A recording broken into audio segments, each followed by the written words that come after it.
Hello everyone, in this video I'm going to show you how to add note to Stack Widget on iPhone. So for you to be able to add note to Stack Widget, you can simply click on any of the Stack Widget on your home screen. You can see right now I have two Stack Widgets on my home screen.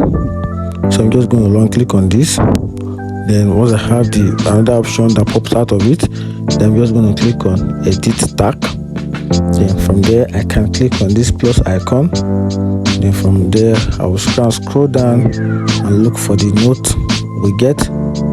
Okay, this is note right here. So I'm just going to click on the note.